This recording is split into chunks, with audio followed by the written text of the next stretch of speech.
खड़गे साहब बैठे हुए हैं, कर्नाटक में कब जनगणना हुआ था? आज तक क्यों नहीं रिकॉर्ड पे आया कर्नाटक का जनगणना? और नीतीश कुमार अकेले नेता हैं जो जातीय जनगणना कराया भी और पब्लिक डोमेन वो जातीय जनगणना दिया भी उस चीज को। प्लीज जातीय आप अपने स्थान पर कुछ रिकॉर्ड नहीं होगा, अंकित नहीं होगा इनका। आपका समय है तो बोलिए और अपने स्टैंड से बोलिए। मैं तो नहीं बोल सकते, न रिकॉर्ड हो सकता। नमस्कार, आप देखना शुरू कर चुके हैं लाइव सिटीज को। मैं नाम अभिषेक है। राज्यसभा में संजय झा के बोलते ही भारी बवाल हो गया। दरअसल नीतीश कुमार को लेकर संजय झा बता रहे थे, जातीय जनगणना को लेकर बता रहे थे और फिर भारी बवाल हो जाता है। दरअसल आपको बता दें कि संजय झा राज्यसभा में कह रहे थे कि जातिगत जनगणना नीतीश कुमार ने कराई है। इकलौते नेता हैं जिन्होंने जातीय जनगणना कराई है और इकलौता राज्य बिहार है जहां जातिगत जनगणना के आंकड़े जारी किए गए हैं और साफ साफ उन्होंने बताया कि पब्लिक डोमेन में है। लेकिन क्या है, राहुल गांधी जो बिहार आए थे पिछले दिनों और उन्होंने साफ साफ जातिगत जनगणना को फेक बताया था। ऐसे में इसको लेकर भी उन्होंने कहा है और खड़गे जो कांग्रेस के राष्ट्रीय अध्यक्ष हैं उनके सामने ही उन्होंने पूछ दिया कि कर्नाटक में जातिगत जनगणना के आंकड़े क्यों नहीं जारी किए गए, पूछा, फिर भारी बवाल हो जाता है। और उन्होंने ये भी बताया है कि किस तरीके से क्यों नीतीश कुमार ने इंडिया गठबंधन छोड़ा, क्यों नीतीश कुमार ने महागठबंधन से अलग हुए, इंडिया ब्लॉक से अलग हुए, क्यों अलग हुए, उसको लेकर उनका साफ साफ खुलासा है। जिसके बाद भारी हंगामा हो जाता है और एक जो है उन्हें चुप चुप कराने का प्रयास किया जाता है। निकल जाइए तक की स्थिति कही जाती है। ऊपर से पीठासीन जो रहते हैं उनके द्वारा कहा जाता है कि निकल जाइए, चुप रहिए। लेकिन हंगामा होता रहता है जिसके बाद शांत कराया जाता है मामले को। फिर संजय झा बोलते हैं। पहले आप पूरा वीडियो देखिए। माननीय उपसभापति महोदय, मैं धन्यवाद देता हूं कि राष्ट्रपति के अभिभाषण पर मुझे अपने पार्टी के तरफ से बात रखने का आपने मौका दिया है। मैं एक दो बात आपके समक्ष रख करके, और हमारी राष्ट्रपति हैं, पहली आदिवासी राष्ट्रपति हैं, महिला राष्ट्रपति हैं, उनका अभिभाषण हुआ, उनके प्रति भी कृतज्ञता व्यक्त करता हूँ। आदरणीय उपसभापति महोदय, हम लोग बिहार से आते हैं, पूर्वी राज्य है, और प्रधानमंत्री जी को धन्यवाद देते हैं जब उन्होंने कहा सबका साथ सबका विकास। तो सबका विकास में बिहार हमेशा पीछे रहा। लेबर कॉलोनी बन गया था बिहार, और वहाँ कोई 15-20 साल में जो थोड़ा बहुत डेवलपमेंट नीतीश कुमार जी ने किया तो एक बेस बनाया। और हम धन्यवाद इसलिए देते हैं कि पहली बार बिहार को लेकर के, जिसको पूर्वोदय बोलते हैं, जो पूर्वी राज्य है, भारत सरकार ने, आदरणीय प्रधानमंत्री जी ने पहली बार बिहार के कंसर्न के इशू को एड्रेस करने का पिछले बार भी बजट में और इस बार भी कोशिश किया। मैं मिथिला एरिया से आता हूँ बिहार में, और मिथिला एरिया में देश का 85% मखाना का खेती होता है। देश दुनिया में मखाना का डिमांड है, सब जगह मखाना का डिमांड होता है। 5 लाख परिवार जो अति पिछड़े समाज से आते हैं, मल्लाह समाज से आते हैं, कोई जा करके देखे किस तरह उसकी खेती होती है। बहुत आइडिया भी नहीं होगा यहाँ के माननीय सदस्यों को कि ठंडे पानी में 8-8 घंटे खड़े रहते हैं वो और मखाना का खेती करते हैं उस हिसाब से, और उनका पैकेजिंग, उनका मार्केटिंग, उसको भेजना, ऐसी कोई व्यवस्था नहीं थी। और जो बजट आया है उसमें पहली बार मखाना बोर्ड जो बिहार में बनने जा रहा है, तो निश्चित रूप से बिहार के लोगों का, खास करके उत्तर बिहार के लोगों का एक बहुत बड़ा सुविधा उनके प्रोसेसिंग में, उसके पैकेजिंग में, उसके मार्केटिंग में, उसके लिंकेज में मखाना बोर्ड के थ्रू होगा। इसी मखाना के, जब नीतीश कुमार जी अटल जी के सरकार में कृषि मंत्री थे तो दरभंगा में मखाना इंस्टीट्यूट बनाया गया था, नेशनल इंस्टीट्यूट। और जब यूपीए की सरकार आई, शरद पवार जी कृषि मंत्री थे, तो उसको डाउनग्रेड करके नीचे कर दिया। अब फिर मोदी जी की सरकार ने उसको राष्ट्रीय स्तर का इंस्टीट्यूट बना दिया है दवाखाना इंस्टीट्यूट को दरभंगा में। मैं एक दो विषय और टच करके मैं उड़ान स्कीम, मैं सुन रहा था वित्त मंत्री जी को 120 और नए एयरपोर्ट को बनाया जाएगा और अगले 10 साल के लिए इस स्कीम को एक्सटेंड कर दिया गया। अब उड़ान स्कीम मोदी जी देश को नहीं देते। अभी देश का सबसे सक्सेसफुल एयरपोर्ट उड़ान स्कीम में है दरभंगा में। 1950 में वहां फ्लाइट चलता था, 1962 तक चला और उसके बाद जहाज बंद हो गया। अब दरभंगा से प्लेन उड़ सकता है, इतना बड़ा पैसेंजर कैरी कर सकता है। अगर ये उड़ान स्कीम नहीं होता तो देश को तो पता भी नहीं चलता कि इतने सारे सेक्टर है जहां पर एक पोटेंशियल है एविएशन सेक्टर का ग्रो करने का, और इतना बड़ा मोदी जी ने करके दिया। और अभी इस बजट में बिहार को एक ग्रीनफील्ड एयरपोर्ट दिया गया है। ग्रीनफील्ड एयरपोर्ट होने से बिहार के बहुत सारे लोग गल्फ में रहते हैं, देश के अन्य जगह रहते हैं, और ये जो एनडीए की सरकार है वहाँ पर उसका भी एक ये है कि अब वहाँ इन्वेस्टमेंट भी आने लगा है, लोग डायरेक्ट आकर के वहाँ इन्वेस्ट भी करना चाहते हैं। इस ग्रीनफील्ड एयरपोर्ट बनने से निश्चित रूप से जब इंटरनेशनल फ्लाइट वहाँ से शुरू हो जाएगा तो आने वाले टाइम में लोगों को बहुत सुविधा वहाँ से होगी।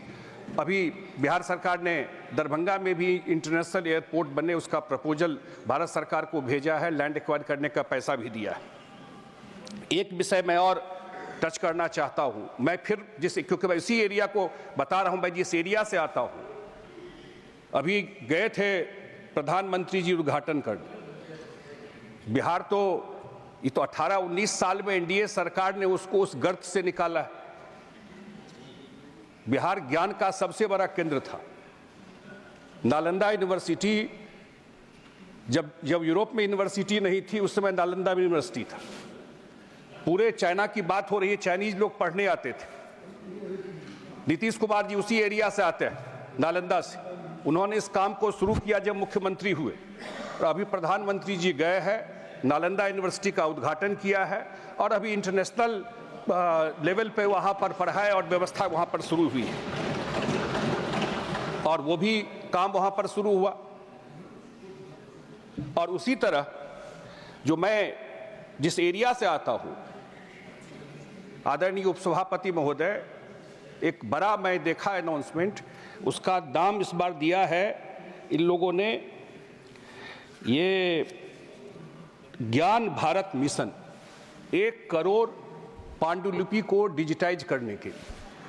हमारे एरिया में हर एक ऑल्टरनेट घर में पांडुलिपि, आज तक कोई मैकेनिज्म नहीं बना कि उसको कैसे, जो 700 साल 800 साल 600 साल पुराना है, कि कैसे उसको संरक्षित किया जाए। और अभी सरकार ने घोषणा किया है कि उनको संरक्षित करने का। तो मुझे लगता है कि जो प्रधानमंत्री का इनिशिएटिव है ये सारा, तो निश्चित रूप से, और वो जब डिजिटाइज हो जाएगा उसमें तो एक से एक पूरा मिथिला एरिया, न्याय पे कितना सारा काम हुआ, लेकिन कभी भी उसको रिकॉर्डिंग ठीक से उसका नहीं किया गया। तो ये एक काम मैं देख रहा हूँ। एक जो मैं सुन रहा था, हमारे एलओपी है, वो जातीय जनगणना की बात करते हैं, वहाँ भी बोल रहे थे इस बात को। देश में अकेला स्टेट बिहार है जिसने जातीय जनगणना कराया। जातीय जनगणना साइंटिफिक तरीके से करा के नीतीश कुमार जी ने पब्लिक डोमेन में आज जातीय जनगणना है, उस पर जो अफर्मेटिव एक्शन है उसका भी प्लान किया। और जो नेता है वो बिहार जाकर बोले, अब हमारे नहीं है साथी आरजेडी के, बिहार जाकर बोले कि ये फेक जनगणना किया हुआ है, फेक जनगणना किया हुआ है। खड़गे साहब बैठे हुए हैं, कर्नाटक में कब जनगणना हुआ था? आज तक क्यों नहीं रिकॉर्ड पे आया कर्नाटक का जनगणना? कर्नाटक में जातीय जनगणना में पैसा खर्च करके आज भी वो जनगणना रिकॉर्ड पे नहीं आया है। बिहार अकेला प्रदेश है और नीतीश कुमार अकेले नेता हैं जो जातीय जनगणना कराया भी और पब्लिक डोमेन वो जातीय जनगणना दिया भी उस चीज को। और हम लोग तो इंडिया गठबंधन में थे, अभी आम आदमी पार्टी के नेता बोल रहे थे, पता नहीं अब इंडिया गठबंधन ये लोग बोलते भी क्यों है, जिस तरह से एक दूसरे को गाली दे रहे हैं, लड़ रहे हैं, नीतीश कुमार जी तो पहचान लिए उस समय कि ये लोग तो किसी का नहीं है, ये तो अपने परिवार का है, परिवार से बाहर कहीं जा नहीं सकता है। इसीलिए जब वो देख लिए तब वो डिसीजन उसी समय लिए कि भाई इस गठबंधन में कुछ होने वाला नहीं है, इस गठबंधन का आप बैठे बैठे नहीं बोले, माननीय गठबंधन का कुछ होने वाला नहीं है। आप बैठे बैठे नहीं बोले और अपने स्थान पर जाइए। नो, नहीं बोलेंगे, जब नहीं बोलेंगे, प्लीज अपनी जगह जाइए। आप अपने स्थान पर कुछ रिकॉर्ड नहीं होगा, अंकित नहीं होगा इनका, और अपने स्थान पर जाइए। माननीय सदस्य, ये बात ठीक नहीं, इस प्रकार से बोलना और उचित नहीं है, यह व्यवहार उचित नहीं है आपका। प्लीज सिट डाउन, आप बैठिए, प्लीज सिट डाउन, आप बैठिए। आपका समय है तो बोलिए और अपने स्थान से बोलिए। मैं तो नहीं बोल सकते, न रिकॉर्ड हो सकता। कोई रिकॉर्ड नहीं होगा, कोई रिकॉर्ड नहीं होगा। उपसभापति महोदय, ये क्या बात हुई? नीतीश कुमार जी तो इंडिया गठबंधन को देखिए, आप बार बार आसन की अवहेलना मत करिए, उचित यही होगा। बोलिए आप। हाँ, बोलिए संजय।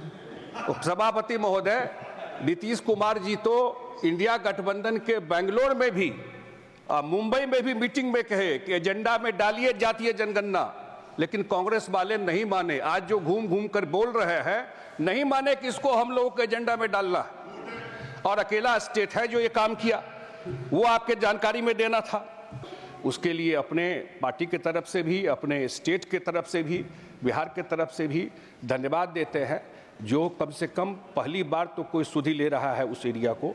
और मैं देखता हूं कि लगता है कि बिहार को जो मदद मिला है उसका रिएक्शन मैं देखता हूं, लगता है बिहार कोई देश से बाहर का आ गया है, इस देश का हिस्सा नहीं है। जिस तरह से लोगों ने, मुख्य विपक्षी दल ने कहा कि ये बिहार का बजट है, माने बिहार हमेशा पीछा रहे, वो सूट करता है उनको। जब मौका मिला तो कुछ किया नहीं बिहार के लिए। आप बिहार को मदद मिल रहा है तो उनको परेशानी हो रही है कि बिहार को क्यों मदद मिल रहा है, क्यों मोदी जी बिहार को मदद कर रहा है, क्यों बिहार को ठीक करना चाहता है, क्यों बिहार को इंप्रूव करना चाहता है, उससे उनको दिक्कत हो रहा है। तो इस बार इसलिए अब बिहार के लोग भी ये सब चीज़ को, पॉलिटिकली बहुत शार्प लोग हैं, बहुत समझते हैं चीज़ों को, तो उनको समझ में है कि ये लोग किस तरीके से ये काम करना चाहते हैं। और निश्चित रूप से आने वाले टाइम में जो मेन स्ट्रीम में जो मोदी जी का विजन पूर्वोदय का है, मैं तो उसी पर बात कर रहा हूँ, जो पूर्वोदय का उनका विजन है, तो मुझे लगता है कि आने वाले टाइम में पूर्वोदय जो पूर्वी राज्य है उस पर जो अगले 5 साल में जो खास करके जो प्रधानमंत्री जी का जो फोकस गया है, निश्चित रूप से पूर्वी राज्य भी इसमें ये जो मेन स्ट्रीम है देश के डेवलपमेंट का, उसमें कंट्रीब्यूट करेगा। और मुझे लगता है कि जो बिहार में सरकार है, एनडीए की सरकार, और जो केंद्र में सरकार है, कहीं न कहीं जो मोदी जी का एक प्रभाव रहा है, जो तरीका रहा है काम करने का, उसका फ़ायदा इन सब स्टेट को मिलेगा। मैं एक बात और आपके संज्ञान में देते हुए कि जो बजट आया है इस बार, उसमें मैं देख रहा था कि अब ये तो खैर एक अलग वो है, लेकिन मैं देख रहा था जो विरासत भी और विकास भी, और सारा विरासत, अगर देश का इतिहास देखा जाएगा, विरासत देखा जाएगा, तो एक बहुत बड़ा उसका बेस बिहार में रहा है। तो उस पर जो विरासत को देख करके और डेवलपमेंट को कंबाइंड करके जो सरकार का फोकस अब है हम लोगों के स्टेट की तरफ, हम लोगों की तरफ, उसके लिए हम सरकार को धन्यवाद देते हैं और आपके प्रति कृतज्ञता व्यक्त करते हुए अपनी बात समाप्त करते हैं। तो आपने देखा है किस तरीके से संजय झा ने क्या कुछ कहा है। राज्यसभा के सांसद हैं, जेडीयू के वरिष्ठ नेता हैं, जेडीयू के बड़े लीडर हैं, और साफ साफ कह रहे हैं, जेडीयू के कार्यकारिणी अध्यक्ष भी हैं, उन्होंने साफ साफ कहा है कि देश के इकलौते नेता हैं जिन्होंने जातिगत जनगणना कराया और उसके आंकड़े पब्लिक डोमेन में जारी किए, और उस पर अब वो जो आंकड़े आए हैं उस पर अब काम किया जा रहा है। बिहार में विकास हो रहा है नीतीश कुमार के नेतृत्व में, और जो इंडिया ब्लॉक के लोग हैं वो किसी के नहीं है, वो सिर्फ परिवार के लोग हैं। आपने देखा होगा किस तरीके से दिल्ली के चुनाव में क्या स्थिति है, आम आदमी अलग है, तो ये तो इनकी स्थिति है, इसको लेकर भी उन्होंने कहा है। तो बने रहिए लाइव फुटेज के साथ, हमारे यूट्यूब चैनल को सब्सक्राइब करिए, लाइक करिए। धन्यवाद।